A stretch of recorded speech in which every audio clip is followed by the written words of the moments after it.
Hello, good evening.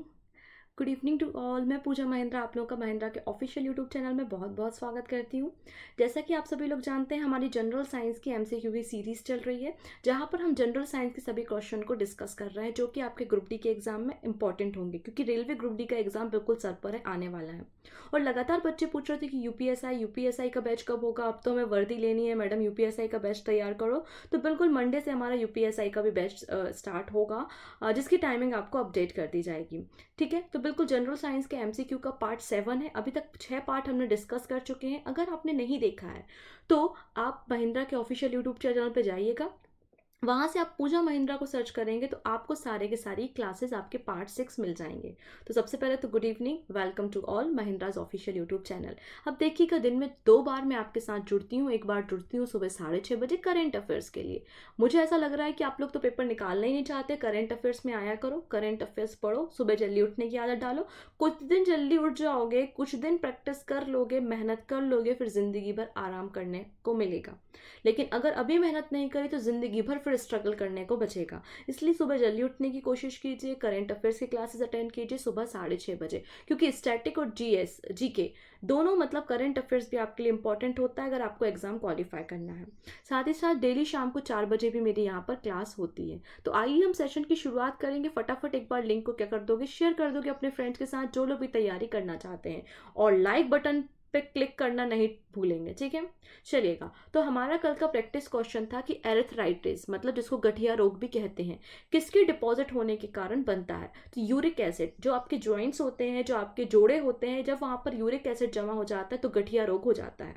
साथ ही साथ जब हमारी किडनी में यूरिक एसिड जमा हो जाता है तो हमको गाउट के अलावा किडनी में स्टोन भी हो जाता है। क्या हो जाता है, किडनी में स्टोन होने का रीजन भी एक है यूरिक एसिड। तो ये हमारा प्रैक्टिस क्वेश्चन था, और मैंने कहा था जो प्रैक्टिस क्वेश्चन होगा उसका आंसर आप कमेंट सेक्शन में दीजिएगा। तो कुछ विद्यार्थियों ने हमें कमेंट में आंसर किया है, आइए उन लोगों के नाम देख लेते हैं। तो बिल्कुल सही आंसर दिया है Ranjit Singh ji, uric acid, very good. ठीक है, श्वेता कुमारी जी, बिल्कुल यूरिक एसिड। रोहित 12 अक्टूबर को कह रहे हैं कि अर्थराइटिस डे मनाते हैं। Mister Radhe uric acid. Nadeem कह रहे हैं यूरिक एसिड। राजेश कुमार, मृतिका विश्वास, धर्मेंद्र पाल, संजीत मंडल और सुष्मिता त्रिपाठी, आप सभी लोगों ने बिल्कुल सही आंसर दिया था। तो इसी तरीके का एक प्रैक्टिस क्वेश्चन आज भी आपको मैंने वीडियो के अंत में रखा है। तो प्रैक्टिस क्वेश्चन का आंसर आप कमेंट सेक्शन में देना। जिन लोगों का भी आंसर सही होगा उनको हम अपने अगले प्रेजेंटेशन में शामिल करेंगे। तो आइए हम आज के सेशन की शुरुआत करते हैं। तो पहला प्रश्न देखेंगे हम। जाते जाते स्टार्ट करने से पहले एक बार चैनल को सब्सक्राइब कर लेंगे जो पहली बार आ रहे हैं, जिससे अपकमिंग क्लासेस जैसे कि यूपीएसआई का बैच शुरू होने वाला है, या फिर हमारी करंट की क्लास है, या कोई मैराथन क्लास है, तो इनसे सारी इंफॉर्मेशन आपको मिलती रहेगी।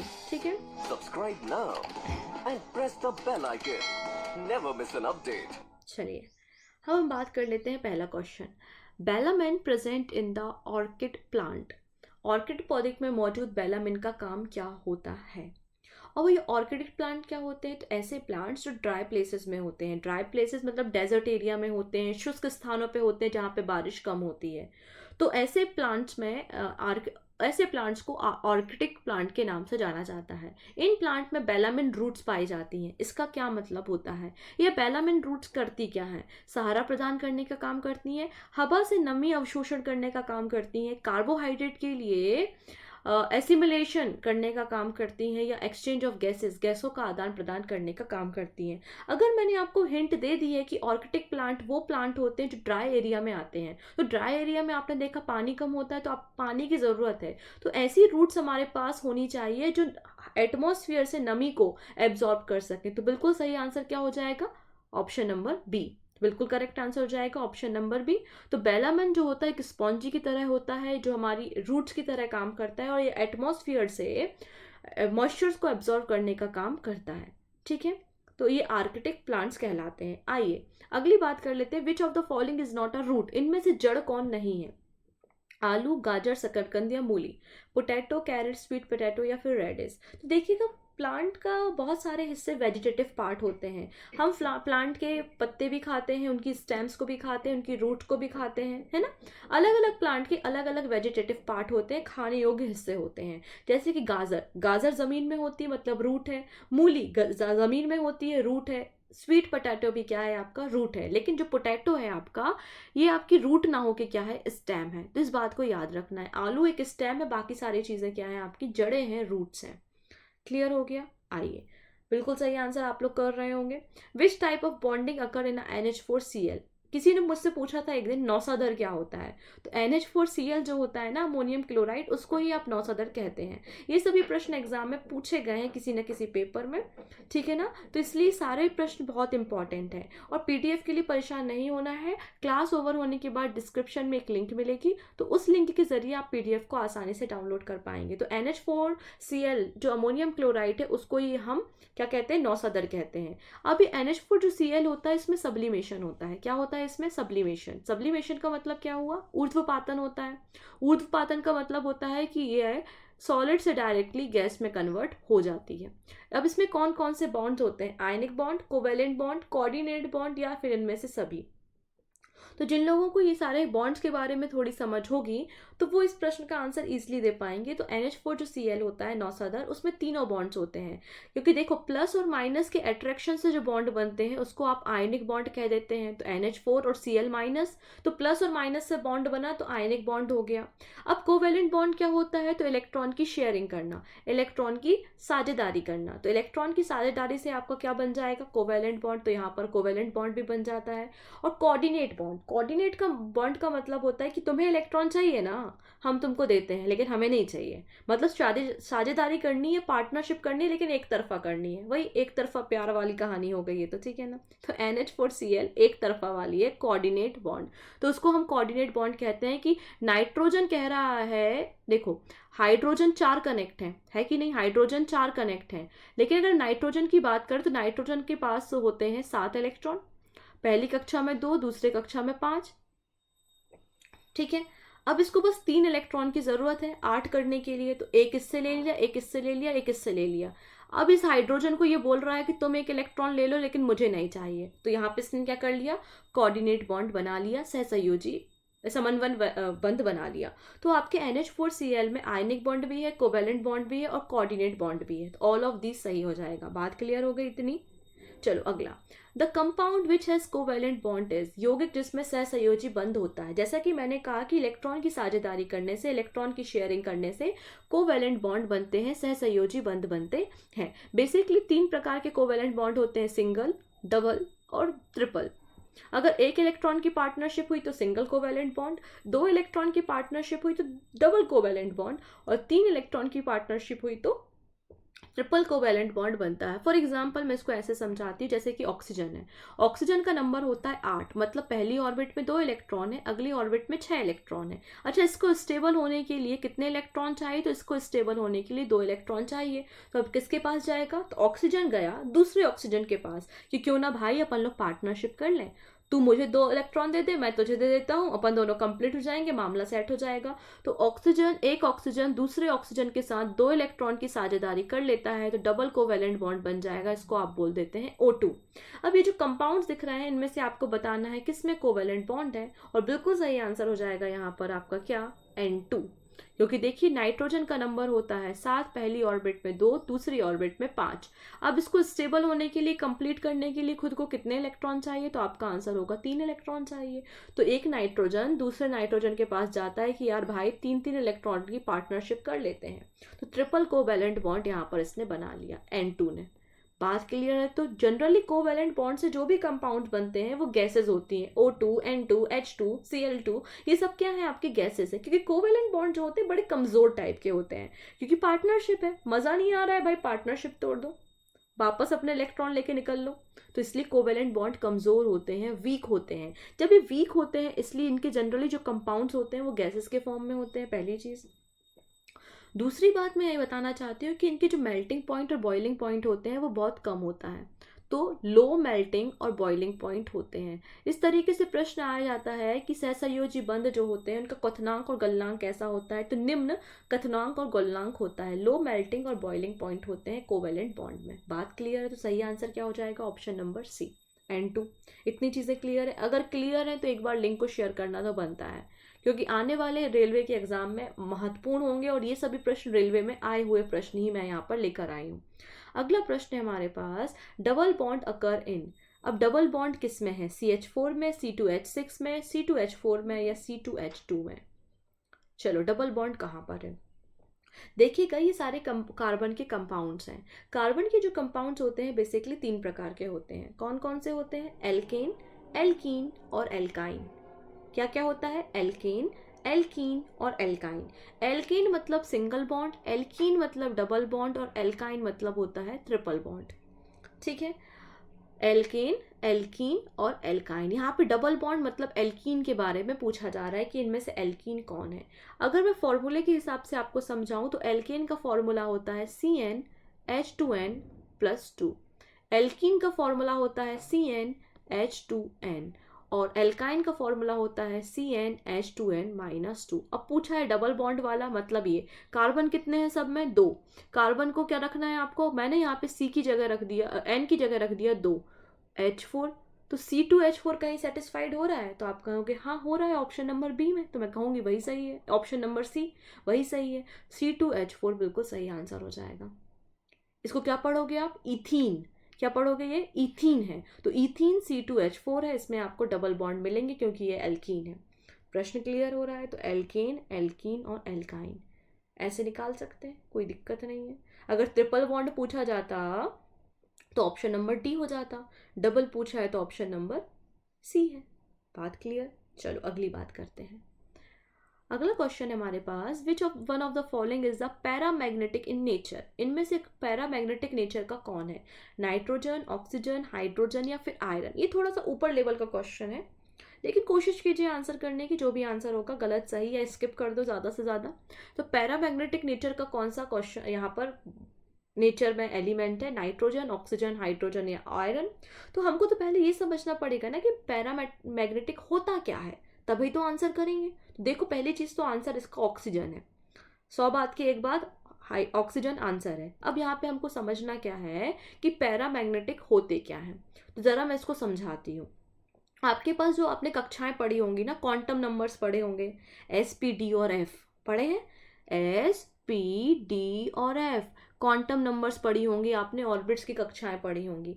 जब आप इनको भरते हो, चलो इनको भरते हैं जब हम, तब हमको पता चलता है कि कौन सा पैरामैग्नेटिक है और कौन सा डाईमैग्नेटिक है। तो जिसमें अकेले अकेले सिंगल सिंगल बातें बचें तो वो पैरामैग्नेटिक है, और जहाँ पे कंप्लीट हो जाए उसको हम डाईमैग्नेटिक कहते हैं। तो जहाँ पे अनपेयर्ड इलेक्ट्रॉन पाए जाते हैं उनको पैरामैग्नेटिक कहते हैं, और जहाँ पे ऑर्बिट्स कंप्लीट होते हैं उनको डाईमैग्नेटिक कहा जाता है।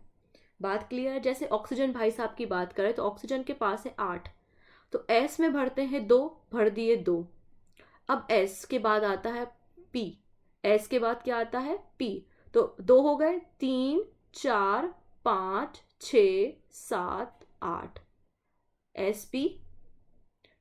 SP के बाद वापस आता है आपका,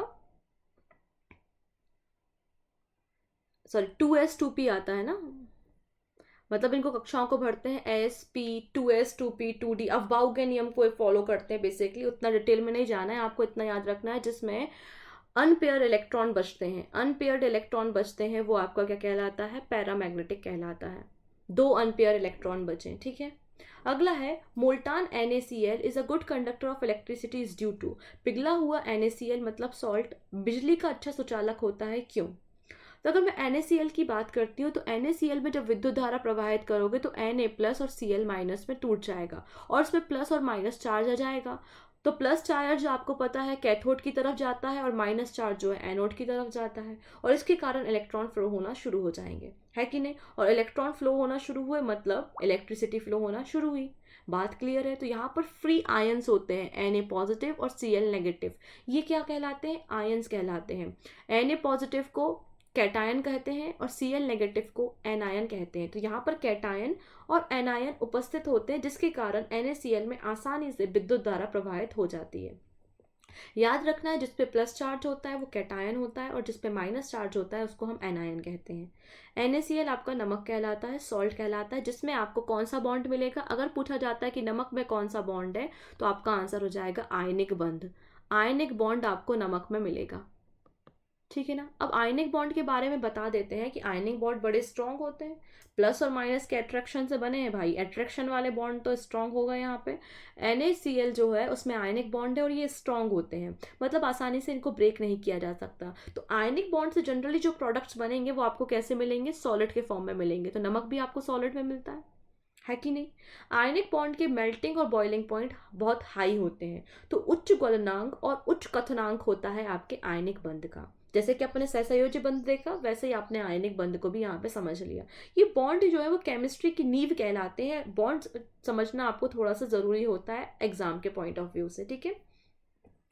अगला बात कर लेते हैं कि formation of cation occur. Cation का निर्माण कैसे होता है, गेन ऑफ इलेक्ट्रॉन के कारण, लॉस ऑफ इलेक्ट्रॉन के कारण, गेन ऑफ प्रोटॉन के कारण, या फिर लॉस ऑफ प्रोटॉन के कारण। जैसे कि मैंने कहा कि नमक था NaCl और NaCl ब्रेक हो गया Na पॉजिटिव में और Cl नेगेटिव में, है कि नहीं। Na पॉजिटिव को आपने क्या कहा, कैटायन कहा, और Na नेगेटिव को आपने, Cl नेगेटिव को क्या कहा आपने, एनायन कहा। ऐसा ही कहा था अभी थोड़ी देर पहले आपने। Na पॉजिटिव का मतलब क्या होता है, पॉजिटिव चार्ज कब आता है, जब आपने इलेक्ट्रॉन को दान कर दिया हो। जब पॉजिटिव चार्ज का मतलब क्या होता है, जब आपने इलेक्ट्रॉन को क्या कर दिया हो, दान कर दिया हो। और माइनस चार्ज का क्या मतलब होता है, जब आपने इलेक्ट्रॉन को एक्सेप्ट किया हो, है कि नहीं। तो क्लोरीन इलेक्ट्रॉन को एक्सेप्ट करता है, इसलिए इस पे माइनस चार्ज आता है, इसलिए आपने इसको एनायन कहा। सोडियम इलेक्ट्रॉन को डोनेट करती है, इसलिए इस पे प्लस चार्ज होता है, इसलिए आपने इसको कैटायन कहा। तो Na पॉजिटिव मतलब लॉस ऑफ इलेक्ट्रॉन हो जाएगा। इलेक्ट्रॉन को दान क्यों किया, क्योंकि सोडियम के पास होते हैं 11 इलेक्ट्रॉन, है कि नहीं। पहली ऑर्बिट में 2 आ जाएंगे, अगली ऑर्बिट में 8 आ जाएंगे, अब बचा गरीब 1। अब ये 1 इलेक्ट्रॉन ना घर का है ना घाट का है, सोच रहा है किसी को दान ही कर दूं। इसलिए खुद को स्टेबल करने के लिए, अष्टक का नियम पूरा करने के लिए, ऑक्टेव का रूल पूरा करने के लिए सोडियम अपना 1 इलेक्ट्रॉन डोनेट कर देता है। और जब सोडियम डोनेट करता है तो इस पे आता है प्लस चार्ज, जिसको आप कैटायन कहते हैं। बात क्लियर हो गई, तो ऑप्शन बी करेक्ट हो जाएगा कि नहीं। अगर एनायन पूछा जाता तो गेन ऑफ इलेक्ट्रॉन लिख देते। ठीक, अगला प्रश्न देखेंगे। बातें क्लियर हो गई हैं, ऑप्शन नंबर बी करेक्ट हो जाएगा। अगला प्रश्न। इतनी चीज़ें अगर समझ में आ रही हैं, आपको बॉन्ड समझ में आ रहा है, केमिस्ट्री की बातें समझ में आ रही है, तो लिंक को शेयर करेंगे और PDF को डिस्क्रिप्शन से डाउनलोड करेंगे। अच्छा हाँ, वीडियो के अंत में मैं आपको टास्क भी लेकर आई हूँ, वो टास्क भी हमको डिस्कस करना है। तो वीडियो को बिल्कुल अंत तक देखेंगे, एकदम अंतिम तक, जब तक थैंक यू नहीं आ जाता तब तक देखना है, ठीक है। चलिएगा, अगला प्रश्न है। A bond formed by the transfer of electron between atom of the element is called। तत्वों के परमाणु के बीच इलेक्ट्रॉनों के हस्तांतरण से कौन सा बंध बनता है। देखिए, पार्टनरशिप अलग होती है और ट्रांसफर अलग होता है, समझिएगा। जैसे कि मेरे पास 100 रुपए हैं और चॉकलेट आ रही है 150 रुपए की, फॉर एग्जाम्पल। मैं आती हूँ रोहित के पास और रोहित से बोलती है यार 50 रुपए दे देना, अपन लोग चॉकलेट खरीद लेते हैं, आधी आधी खाएंगे, बढ़िया इंजॉय करेंगे। तो रोहित कहता है ठीक है मैडम ले लो 50 रुपए। तो हमने क्या कर लिया, पैसों की साझेदारी कर ली, इसको बोल दिया शेयरिंग। और शेयरिंग करने के बाद हम लोग ने चॉकलेट खा ली। लेकिन स्थानांतरित करना मतलब मैंने रोहित ने 50 रुपए मुझे पूरा दे दिया और खुद चला गया, कहते मुझे नहीं खानी, आप ही खा लो। तो ये हो गया कि ट्रांसफर ही कर दिए, दे ही दिया। तो ट्रांसफर करना और शेयरिंग करना अलग अलग है। तो शेयरिंग करने से मैंने आपको समझाया कि शेयरिंग करने से जो बॉन्ड बनते हैं वो सहसंयोजी बंध होते हैं, कोवैलेंट बॉन्ड होते हैं। लेकिन यहाँ पे शेयरिंग शब्द उपयोग नहीं किया है, यहाँ पे ट्रांसफर बोला है। तो ट्रांसफर से जो बॉन्ड बनते हैं वो आयनिक बॉन्ड होते हैं। जैसे कि NaCl, NaCl के साथ पिक्चर ऐसी थी कि Na के पास थे 11 इलेक्ट्रॉन, पहली ऑर्बिट में 2 थे, अगली में 8 थे और फिर 1 इलेक्ट्रॉन था। तो उसने सोचा मैं 1 इलेक्ट्रॉन को क्या कर देता हूँ, डोनेट कर देता हूँ। चलो ठीक है। अब क्लोरीन के पास होते हैं 17 इलेक्ट्रॉन, मतलब पहली ऑर्बिट में 2, अगली ऑर्बिट में 8 और फिर होते हैं 7 इलेक्ट्रॉन। अब ये सोच रहा है यार कहीं से बस 1 इलेक्ट्रॉन मिल जाए तो कार्यक्रम सेट हो जाएगा। तो ये सोडियम के पास जाएगा, यार तुम अपना 1 इलेक्ट्रॉन मेरे को दे दो। तो सोडियम बोलेगा ठीक है भाई क्लोरीन ले लो। तो इसने 1 इलेक्ट्रॉन को ट्रांसफर कर दिया क्लोरीन को, तो इसने 1 इलेक्ट्रॉन को एक्सेप्ट कर लिया। तो इलेक्ट्रॉन को ट्रांसफर करने से जो बॉन्ड बनते हैं तो प्लस और माइनस का अट्रैक्शन फोर्स आ जाता है, तो इसको आयनिक बॉन्ड कहते हैं। जबकि साझेदारी से जो बॉन्ड बनते हैं वो कोवैलेंट बॉन्ड होते हैं। बातें क्लियर है, तो ए बिल्कुल सही आंसर हो जाएगा। ठीक, अगला प्रश्न समझेंगे हम। नेक्स्ट क्वेश्चन, अल्ट्रासोनिक और sound wave of frequency. Ultrasonic ध्वनि तरंगों की आवृत्ति क्या होती है। तो बेसिकली ध्वनि तरंगें जो होती हैं वो हमारी मैकेनिकल वेव होती हैं। क्या होती हैं, हमारी मैकेनिकल वेव होती हैं। ठीक है। मैकेनिकल वेव मतलब हो गया बेटा यांत्रिक तरंगें होती हैं। अच्छा, यांत्रिक तरंगें क्या होती हैं? तो यांत्रिक तरंगें वो होती हैं जिनको चलने के लिए किसी न किसी माध्यम की ज़रूरत होती है, किसी न किसी मीडियम की ज़रूरत होती है, वो मैकेनिकल वेव होती हैं। फॉर एग्जाम्पल अभी मैं बोल रही हूँ या दो व्यक्ति आपस में बात कर रहे हैं तो बीच में हवा भरी हुई है कि नहीं? हवा भरी हुई है, तो बीच में हवा जो है वो मीडियम की तरह काम कर रही है। सोचो ज़रा, अगर ये हवा होती ही नहीं, अगर ये हवा होती ही नहीं, कोई मीडियम होता ही नहीं, तो साउंड वेव ट्रेवल करती ही नहीं। जैसे कि चंद्रमा पे खड़े हुए दो व्यक्ति आपस में बात नहीं कर सकते। क्यों? चंद्रमा पे कोई बैन है क्या बात करने से? नहीं। चंद्रमा पे एटमॉस्फेयर नहीं है जो इन तरंगों को कैरी करके ले जा सके। बातें क्लियर है? तो साउंड वेव एक यांत्रिक वेव या मैकेनिकल वेव होती है जिनको चलने के लिए किसी न किसी मीडियम की ज़रूरत होती है। अब इतनी सारी एटमॉस्फेयर में साउंड होती हैं, जनरेट होता है, लेकिन हम सारी ध्वनि तरंगों को नहीं सुन सकते। केवल हम 20 हर्ट्ज से लेकर 20 किलो हर्ट्ज, 20 हर्ट्ज से लेकर 20 किलो हर्ट्ज तक की तरंगों को ही सुन सकते हैं और इसको ऑडियोबल रेंज कहते हैं, सुन सकते हैं। अगर 20 से कम जाओगे तो आपको आ जाएगा इंफ्रासोनिक साउंड, नहीं सुन पाते, हम नहीं सुन सकते। 20 किलो हर्ट्ज के ऊपर आ जाएगा तो अल्ट्रासोनिक साउंड, नहीं सुन सकते। ना इंफ्रासोनिक को सुन सकते हैं ना अल्ट्रासोनिक को सुन सकते हैं। केवल हम 20 हर्ट्ज से 20 किलो हर्ट्ज तक की फ्रीक्वेंसी को सुन सकते हैं। तो बोला गया है कि अल्ट्रासोनिक साउंड क्या होते हैं? तो greater than 20,000 hertz is the right answer. Very good, सही आंसर है आप लोगों का। अल्ट्रासोनिक साउंड जो होता है वो 20,000 हर्ट्ज से ऊपर का होता है। हाई फ्रीक्वेंसी की ध्वनि तरंगें होती हैं। अच्छा, जब साउंड की बात कर ही रहे हैं तो साउंड की इंटेंसिटी के बारे में बात करते हैं कि साउंड की इंटेंसिटी को, ध्वनि की तीव्रता, मैं कितना तेज बोल रही हूँ और मैं कितना धीमे बोल रही हूँ, इसको मापने के लिए आप यूनिट यूज़ करोगे डेसिबल। तो डेसिबल यूनिट का यूज़ करते हैं साउंड की इंटेंसिटी को मेजर करने के लिए, ध्वनि की तीव्रता को मापने के लिए। बातें क्लियर हो गई हैं? तो 20 हर्ट्ज से कम इंफ्रासोनिक साउंड, 20,000 हर्ट्ज से ज़्यादा अल्ट्रासोनिक साउंड होती हैं, और 20 हर्ट्ज से लेकर 20 किलो हर्ट्ज तक जो बातें हैं वो सुनने वाली बातें होती हैं। अब WHO कुछ और बातें करता है। वर्ल्ड हेल्थ ऑर्गेनाइजेशन, जिसकी स्थापना 7 अप्रैल को हुई थी, 1948 में हुई थी। ठीक है, तो WHO कहता है कि 45 डेसिबल के ऊपर के जो साउंड होते हैं उनको तो हम कंसीडर करेंगे ध्वनि प्रदूषण कर रहे हो, नॉइस पोल्यूशन कर रहे हो। ठीक है, तो याद रखेंगे 45 डेसिबल के ऊपर के साउंड को WHO कहता है कि ध्वनि प्रदूषण होता है, नॉइस पॉल्यूशन होता है। इसलिए जो बड़े बड़े कारखाने होते हैं, फैक्ट्रीज होती हैं, उनके चारों तरफ प्लांट लगे होते हैं, पेड़ लगे होते हैं। वो प्लांट क्या करते हैं? तो साउंड को एब्जॉर्ब करने का काम करते हैं, तो ध्वनि को अवशोषित करने का काम भी हमारे प्लांट करते हैं। तो बहुत ज़रूरी है, अपने जीवन काल में एक पौधा तो ज़रूर लगाना चाहिए। लगाने का मतलब ये नहीं लगा के छोड़ दिया, उसका पालन पोषण करो। तो इसके अंतर्गत देखो, मध्य प्रदेश गवर्नमेंट ने एक प्रोजेक्ट भी लॉन्च किया था, मॉम। तो मॉम प्रोजेक्ट में ये था कि एक एक पौधा आपको दिया गया, आपको लगाना है, और उस पौधे में आपके मदर का नाम भी लिखा होगा, और आपको उसको बच्चे की तरह केयर करना है, जैसे कि माँ अपने बच्चे की केयर करती है, और उस पौधे को बड़ा करना है। तो बहुत अच्छा इनिशिएटिव है। तो आप लोग को भी जीवन काल में एक पौधा लगाना चाहिए। ऑक्सीजन भी देगा, नॉइस को भी अब्जॉर्व करेगा, जो हमारी ग्लोबल वार्मिंग बढ़ रही है उसको भी कंट्रोल करेगा। चलिए अगली बात करते हैं। Laser is a device for producing. Laser किस चीज़ का उत्पादन करता है? Spontaneous radiation, dispersed radiation, scattered radiation, या स्टिमुलेटेड रेडिएशन। तो अगर आपको लेज़र का फुल फॉर्म पता है तो आपको पता होगा किस तरीके की तरंगों को उत्पन्न करने का काम या किस तरीके के विकिरण को उत्पन्न करने का काम लेज़र करती है। तो लेज़र का फुल फॉर्म होता है light amplification, stimulated emission and radiation. कौन सा शब्द आया? स्टिमुलेटेड आया। तो उत्तेजित विकिरणों को जनरेट करने का काम लेज़र करता है। तो light amplification by stimulated emission of radiation laser का फुल फॉर्म होता है। एक डिवाइस होता है जो स्टिमुलेटिंग रेडिएशन को जनरेट करेगा। ठीक है, अगला प्रश्न देखेंगे। What type of electromagnetic radiation is used in the remote control of television. अब टेलीविजन का जो रिमोट होता है उसको कंट्रोल करने के लिए सामने एक रेड कलर का बटन जैसा होता है, उसमें कौन सी तरंगों का प्रयोग करते हैं? अब यहाँ पर बात हो रही है इलेक्ट्रोमैग्नेटिक रेडिएशन के बारे में, मतलब यहाँ पर आप बातें कर रहे हैं विद्युत चुंबकीय तरंगों के बारे में। विद्युत चुंबकीय तरंगें, है ना? तो विद्युत चुंबकीय तरंगें वो होती हैं जिनको चलने के लिए किसी माध्यम की ज़रूरत नहीं होती, कहीं पर भी घूम रही हैं, वैक्यूम में भी घूम रही हैं। तो इलेक्ट्रोमैग्नेटिक वेव वो होती हैं जिनको चलने के लिए मीडियम नहीं चाहिए। तो कौन सी इलेक्ट्रोमैग्नेटिक वेव का आप यूज़ कर रहे हो रिमोट में? इंफ्रारेड का, अल्ट्रावायलेट का, विजिबल लाइट का, या इनमें से कोई नहीं? चलो क्या आंसर होना चाहिए आप लोगों के हिसाब से, जल्दी से फटाफट आंसर करते जाएंगे। तो बिल्कुल सही बात है, आईआर, इंफ्रारेड का यूज़ यहाँ पर किया जाता है। आईआर मतलब इंफ्रारेड का यूज़ आप करेंगे कहाँ पर, टेलीविज़न में, रिमोट कंट्रोल में, इंफ्रारेड। साथ ही साथ वो आपके जो ऑटोमेटिक दरवाजे होते हैं मॉल वगैरह में, आप जाते हैं, खुद जाते हैं, फिर बंद हो जाते हैं, तो उनमें भी आपका आईआर सेंसर लगे होते हैं, ठीक है। तो वो भी आपके इंफ्रारेड पे कार्यक्रम कर रहे हैं। इतनी चीज़ें याद रखनी है। अगर इतनी चीज़ें समझ में आ रही हैं भाई लोग, तो जल्दी से एक बार शेयर तो करना बनता ही है। चलो इस प्रश्न का आंसर फटाफट दे दो। ये थोड़ा सा न्यूमेरिकल क्वेश्चन है और ग्रुप डी में न्यूमेरिकल आ भी सकते हैं, है कि नहीं। तो देखिएगा, एक 100 वॉट का बल्ब है। अब 100 what bulb is kept switch on for the 4 hours. एक 100 वॉट का बल्ब है जिसको 4 घंटे तक आपने चालू रखा है। अब इसने कितनी इलेक्ट्रिसिटी को कंज्यूम कर लिया है, 400 यूनिट, 25 यूनिट्स, 4 यूनिट्स या फिर 0.4 यूनिट।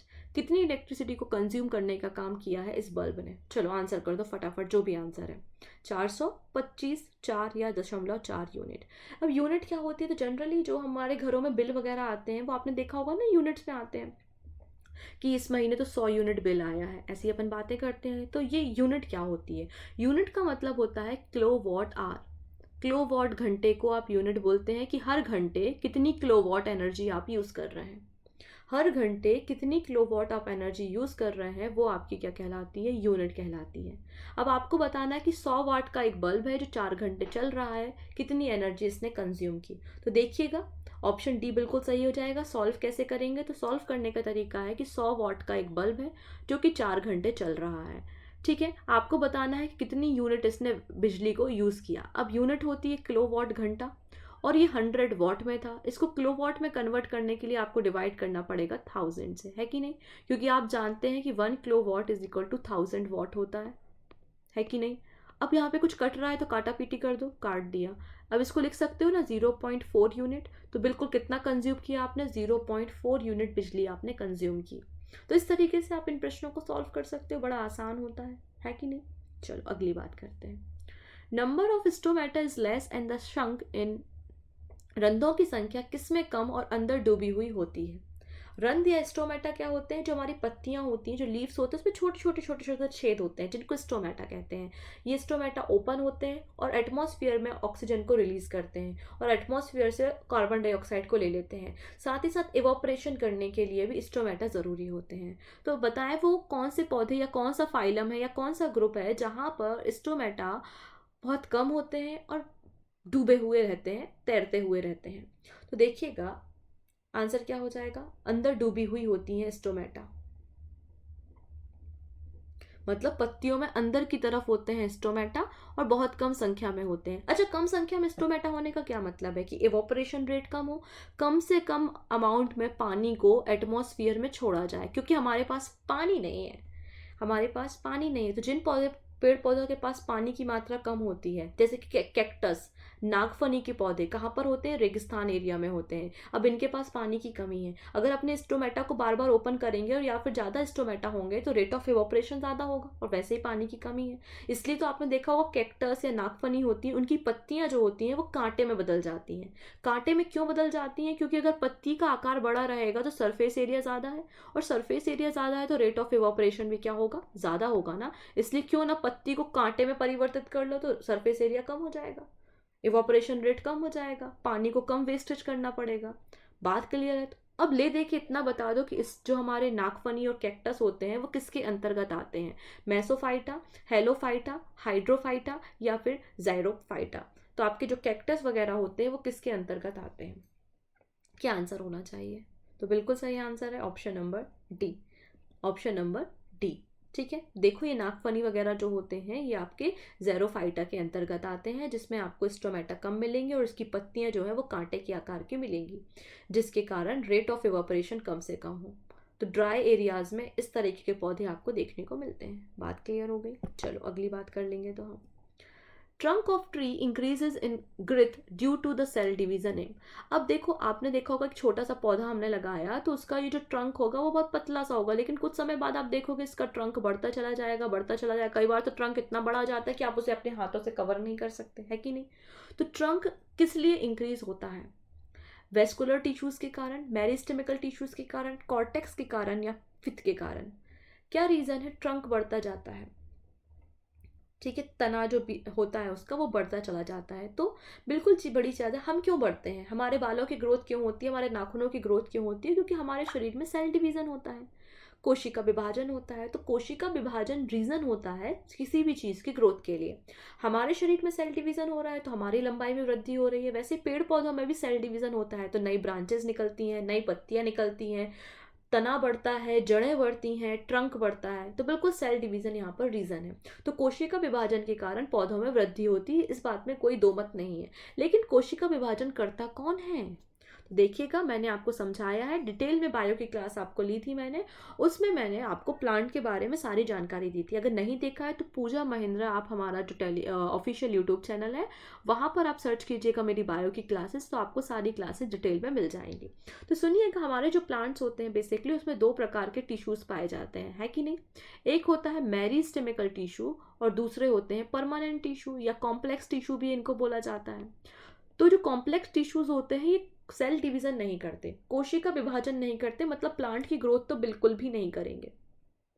फिर क्या करेंगे? तो इनके अंदर आता है जाइलम और फ्लोएम, जो पानी को कैरी करने को और खाने को कैरी करने का काम करेगा। तो परमानेंट टिश्यूज कौन कौन से होते हैं? दो होते हैं, जाइलम और फ्लोएम, जो कि पानी और खाने को कैरी करते हैं। दूसरे होते हैं आपके मेरिस्टेमिकल टिश्यू। मेरिस्टेमिकल टिश्यू वो होते हैं जो कोशिका विभाजन को बढ़ावा देते हैं, जो कि सेल डिवीजन करते हैं, और जितना ज़्यादा सेल डिवीजन होगा प्लांट उतना ही ना बढ़ेगा। तो बिल्कुल यहाँ पर सही आंसर हो जाएगा ऑप्शन नंबर बी। बातें क्लियर हुई? कोई समस्या? दोनों प्रकार के टिश्यूज आपने प्लांट में पढ़ लिए। मैं हर एक क्वेश्चन के साथ कुछ अलग से पॉइंट्स इसलिए बताती हूँ कि आपकी तैयारी अच्छी हो और आपके कॉन्सेप्ट पढ़े। रटना नहीं है, समझना है। साइंस को कितना रटोगे, समझोगे तो ज़्यादा सही रहेगा। रटने से तो चीज़ें एक दिन भूल ही जाते हैं, है ना? अगली बात कर लेते हैं। तो देखिएगा, जिनको नहीं पता है, जो पहली बार आ रहे हैं, वो चैनल को सब्सक्राइब तो कर ही लेंगे जिससे अपकमिंग क्लासेस के नोटिफिकेशन मिले। और डेली दिन में 2 बार मेरी क्लास होती है। एक बार सुबह 6:30 बजे होती है करेंट अफेयर्स की क्लास, और एक बार होती है 4 बजे, जहाँ पर अभी हम साइंस डिस्कस कर रहे हैं। अगला है transfer section of an old tree stem no 50 annual rings, the age of the tree will be. एक पुराने पेड़ के तने का अनुप्रस्थ भाग 50, आपने देखा होगा ना, 50 वार्षिक वलय का दिखाई देता है, तो उसकी एज कितनी है? अगर आपने पेड़ को काटा है तो आपको इस तरीके से रिंग मिलती है। इन रिंग को काउंट करके आप उस पेड़ की एज बता सकते हैं। तो इनकी स्टडी करना डेंट्रोलॉजी कहलाता है। क्या कहलाता है? डेंट्रोलॉजी। तो ये जो रिंग्स होती हैं ना पेड़ में, उनको स्टडी करना, वुड की स्टडी करना, ये क्या कहलाता है? डेंट्रोलॉजी कहलाता है। याद रह जाएगा, डेंट्रोलॉजी। तो एक पेड़ है जिसमें आपको 50 रिंग दिख रही हैं, इसका मतलब ये पेड़ जो है वो 50 साल पुराना है। बात खत्म हो गई। तो पेड़ की एज पता कर लेते हैं। कैसे पता चलता है? कार्बन डेटिंग तो करते ही है, साथ ही साथ इन वलय को भी काउंट करके आप बता सकते हैं कि कोई पेड़ कितना साल पुराना है।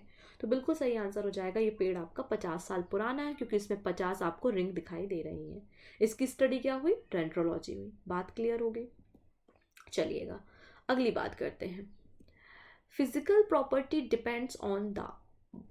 किसी भी एटम की फिजिकल प्रॉपर्टी किस बात पर डिपेंड करती है? फिजिकल प्रॉपर्टी मतलब वो दिखेगा कैसा, उसका आकार कैसा होगा, साइज कैसा होगा, तो ये सारी बातें किस बात पर डिपेंड करती हैं? ये इसकी फिजिकल प्रॉपर्टी होती है। साइज ऑफ एटम पे, साइज ऑफ प्रोटॉन पे, साइज ऑफ न्यूट्रॉन पे, या नंबर ऑफ इलेक्ट्रॉन्स पे? किस बात पर डिपेंड करेगा? परमाणु का आकार, प्रोटॉन का आकार, न्यूट्रॉन का आकार, या इलेक्ट्रॉन की संख्या? अच्छा, फिजिकल प्रॉपर्टी और प्रोटॉन का आकार और न्यूट्रॉन के आकार का कोई संबंध नहीं है। हमको बात करनी है एटम के बारे में, क्योंकि एटम के अंदर प्रोटॉन, न्यूट्रॉन और इलेक्ट्रॉन सब कुछ मिल जाएगा ना। एटम के अंदर आपको प्रोटॉन भी मिल जाएंगे, न्यूट्रॉन भी मिल जाएंगे और इलेक्ट्रॉन भी मिल जाएंगे, इसलिए हमें बात करनी है एटम। तो साइज ऑफ एटम पर फिजिकल प्रॉपर्टी डिपेंड करती है। जितना बड़ा एटम का साइज मतलब उतने ज़्यादा इलेक्ट्रॉन, और जितना छोटा एटम का साइज मतलब उतनी कम ऑर्बिट्स और उतने कम इलेक्ट्रॉन। तो आपको साइज ऑफ एटम से ही इलेक्ट्रॉन, प्रोटॉन और न्यूट्रॉन की जानकारी मिल जाएगी। तो बिल्कुल साइज ऑफ एटम जो होता है वो किसी भी एटम की फिजिकल प्रॉपर्टी शो करता है। बात क्लियर है? इलेक्ट्रॉन ज़्यादा, एटम का साइज बड़ा, इलेक्ट्रॉन कम, एटम का साइज छोटा। ठीक है। As we go from left to right, इस तरीके से जा रहे हो left to right in a period, electron affinity. तो जैसे ही हम बाएं से दाएं जाते हैं पीरियोडिक टेबल में, तो इलेक्ट्रॉन आकर्षण इंक्रीज होगा, डिक्रीज होगा, रिमेन सेम, या इनमें से कोई नहीं। क्या आंसर होना चाहिए? पीरियोडिक टेबल का पूरा क्लास मैंने आपको यहाँ पे महिंद्रा पे ऑफिशियल यूट्यूब चैनल में पढ़ाया हुआ, एक बार देख ज़रूर लेंगे, है ना। तो देखेंगे हम लेफ़्ट टू राइट जा रहे हैं, ठीक है ना। इलेक्ट्रॉन एफिनिटी पूछी गई, इलेक्ट्रॉन के प्रति आकर्षण। तो आपको पता है कि लेफ़्ट टू राइट जाने पे एटम का साइज छोटा होता जाता है, और जब एटम का साइज छोटा होता जा रहा है मतलब आकर्षण बढ़ता जा रहा है। दो वस्तुएं थी, इतनी दूर थी, फिर पास आई पास आई पास आई पास आई, तो अट्रैक्शन बढ़ रहा है ना, बढ़ रहा है, तो इलेक्ट्रॉन एफिनिटी क्या होगी? बढ़ती चली जाएगी। तो इलेक्ट्रॉन के प्रति आकर्षण क्या होता जाएगा? बढ़ता चला जाएगा। याद रखिएगा, फ्लोरीन, फ्लोरीन जानते हैं ना, फ्लोरीन एक एटम है, एक एलिमेंट है। तो फ्लोरीन की इलेक्ट्रॉन एफिनिटी सबसे ज़्यादा होती है। तो फ्लोरीन का जो आकर्षण बल होता है ना, इलेक्ट्रॉन को खींचने वाला, वो सबसे ज़्यादा होता है, ठीक है। तो increase is the right answer. बात क्लियर हो गई, ऑप्शन नंबर ए बिल्कुल सही हो जाएगा। पीरियोडिक टेबल हमको मोस्ले और मेंडलीफ दोनों ने दी थी, मेंडलीफ और मोस्ले के द्वारा पीरियोडिक टेबल दी गई है। अगली बात करते हैं, which of the following physical quantity have the same dimension? इनमें से कौन सी भौतिक राशियां हैं जिनका आयाम सेम होता है? Kinetic energy and velocity, work and torque, potential energy and linear momentum, और एंगुलर मोमेंटम एंड वर्क। मतलब किसके एमएलटी फॉर्मूले सेम होते हैं या किसकी एसआई यूनिट्स या यूनिट सेम होती है, वो आपको बताना है। अब देखो, एनर्जी की यूनिट क्या होती है? तो एनर्जी की यूनिट आपका हो गई जूल होती है। वेलोसिटी की यूनिट क्या होती है? तो मीटर पर सेकेंड होती है। ये लोग तो मैच खा नहीं रहे हैं। अच्छा, वर्क की बात करते हैं तो वर्क, वर्क के बारे में बात करते हैं तो वर्क की यूनिट क्या होती है? Newton metre. और टॉर्क की यूनिट क्या होती है? तो इसकी यूनिट भी होती है न्यूटन मीटर। और इन दोनों का जो आपका डायमेंशनल फॉर्मूला है वो होता है ml2t-2। तो ml2t-2 जूल वर्क के लिए भी लिखते हो और टॉर्क के लिए भी लिखते हो। तो पूछा गया कि किसकी सेम यहाँ पे डायमेंशन होंगे। आप अगर ये पिछले साल का ग्रुप डी का पेपर उठाएंगे तो ये क्वेश्चन आपको छपा मिल जाएगा, ठीक है। तो जो भी प्रश्न हम यहाँ पे कर रहे हैं वो पेपर में आए हुए प्रश्न हैं, तो इसलिए इनको ध्यान से पढ़ेंगे। एक बार में समझ में नहीं आता है तो वीडियो रहता है, आप उसको 2 बार सुनिए, 3 बार सुनिए, तो भी नहीं समझ में आ रहा तो कमेंट सेक्शन में पूछिए, तो भी नहीं आंसर मिल पा रहा है तो एक काम करना, @पूजा महिंद्रा GS चैट, ये मेरा टेलीग्राम है, पर्सनल टेलीग्राम चैनल है। आप इस पर कमेंट कर देना और बिल्कुल जो भी आपका डाउट होगा मैं कुछ समय के अंदर आपको वो क्लियर कर दूंगी। बात क्लियर है? तो वर्क और टॉर्क जो होता है उन दोनों की यूनिट न्यूटन मीटर है, एमएलटी फॉर्मूला ml2t-2 है, मतलब इन दोनों समान होते हैं। कौन कौन? वर्क और टॉर्क। बातें क्लियर हो गई। अगला देख लेते हैं, task of the day. Task of the day, तो देखिएगा आज का टास्क बहुत इंपॉर्टेंट है, रटना बहुत अनिवार्य है। यहाँ पर स्टैटिक पॉइंट्स को मैंने कवर किया है टास्क ऑफ द डे में। क्या है? फीमेल पर्सनालिटी है, मैं हाइड हो जाती हूँ जिससे आपको प्रॉपरली दिखाई दे। फीमेल पर्सनालिटी है और उन्होंने किस सेक्टर में काम किया, जैसे कि निर्मला सीतारमन। तो ये याद नहीं रखना है ना, निर्मला सीतारमन जो है वो भारत की पहली full time women finance minister थी। भारत की पहली फुल टाइम जो महिला वित्त मंत्री हैं वो निर्मला सीतारमन है। हालांकि इंदिरा गांधी भी फाइनेंस मिनिस्टर थी लेकिन वो प्राइम मिनिस्टर भी थी, फुल टाइम मिनिस्टर नहीं थी। अब हम GS लक्ष्मी की बात करते हैं तो GS लक्ष्मी जो हैं वो first ever women to be appointed to the ICC international panel of the match referee. तो हमारे ICC इंटरनेशनल पैनल में रेफरी के रूप में काम करने वाली पहली भारत की जो महिला थी वो GS लक्ष्मी थी। अब बृंदा राठी, तो बृंदा राठी कौन है? तो ये first female national umpire to officiate in the T20। तो T20 में भारत की पहली महिला एम्पायर किसे बनाया गया था? तो वृंदा राठी को बनाया गया था, राठी साहब को बनाया गया था पहला आपका एम्पायर फीमेल। आरोही पंडित, आपने न्यूज में सुना होगा इनका नाम, तो आरोही पंडित क्यों है न्यूज में? First Indian women to cross Atlantic Ocean solo. Atlantic Ocean को अकेले पार करने वाली पहली भारतीय महिला आरोही पंडित है, ठीक है। Nirmala Sitharaman first women defence minister. Last time, अभी तो राजनाथ सिंह के पास डिफेंस मिनिस्ट्री है, इसके पहले निर्मला सीतारमन के पास डिफेंस मिनिस्ट्री हुआ करती थी। तो निर्मला सीतारमन पहली भारत की महिला थी जिनके पास रक्षा विभाग था, डिफेंस मिनिस्ट्री थी। गगनदीप कौंग, तो गगनदीप कौंग कौन है?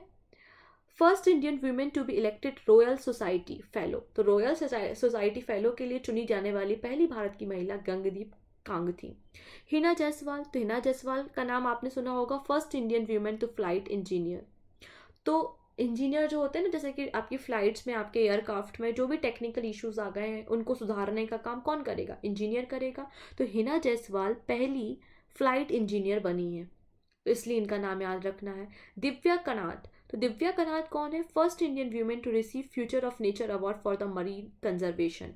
तो मरीन कंजर्वेशन के लिए, समुद्री जैव विविधता को बनाने के लिए, उसे प्रोटेक्ट करने के लिए nature award for marine conservation पाने वाली भारत की पहली महिला कौन है? दिव्या कनाड है।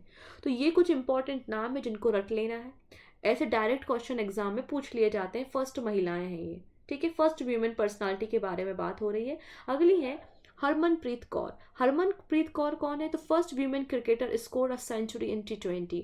तो शतक लगाने वाली, T20 मैचों में शतक लगाने वाली भारत की पहली महिला क्रिकेटर कौन थी? हरमनप्रीत कौर।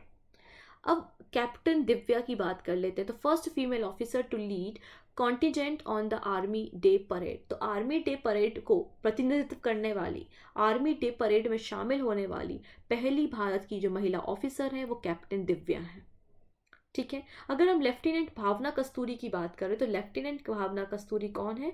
तो first female to lead the Indian Army Service Corps. तो इंडियन आर्मी सर्विस कॉर्प्स को लीड करने वाली पहली भारत की महिला कौन थी? भावना कस्तूरी। अब कैप्टन शिखा सुराभी की बात करते हैं। तो ये कौन है? First female to lead the army Daredevils motorcycle display team for the first time comprises 33 man.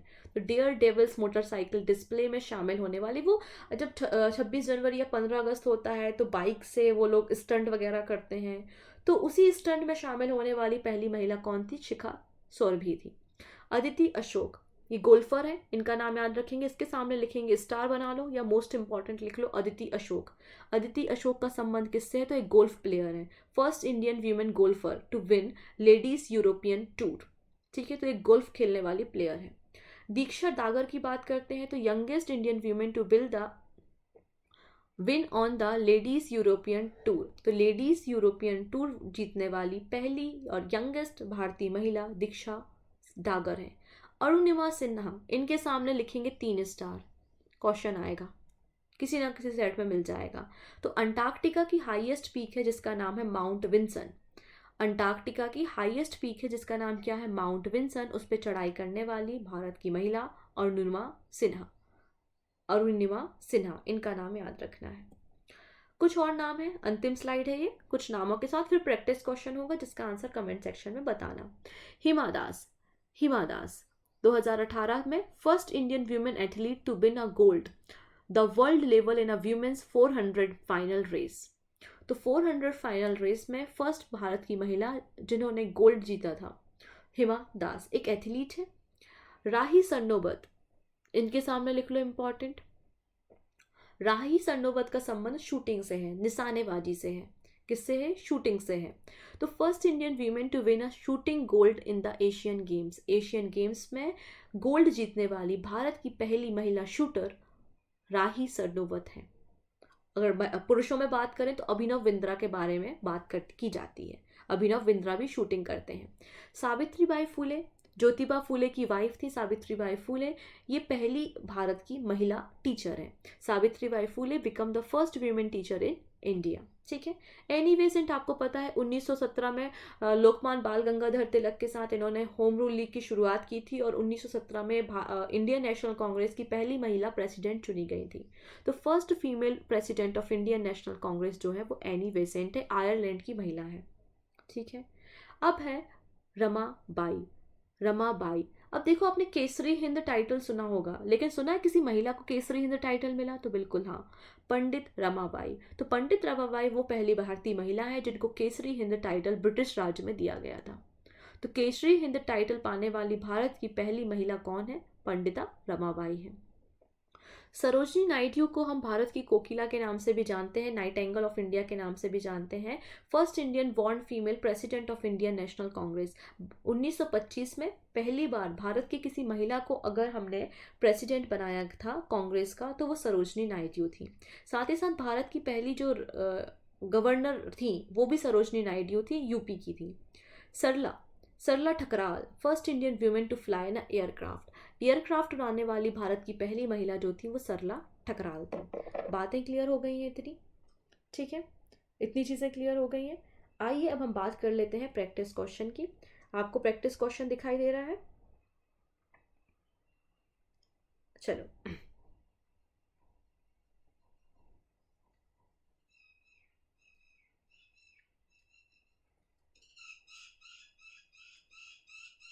हाँ जी, तो बिल्कुल सही आंसर हो जाएगा।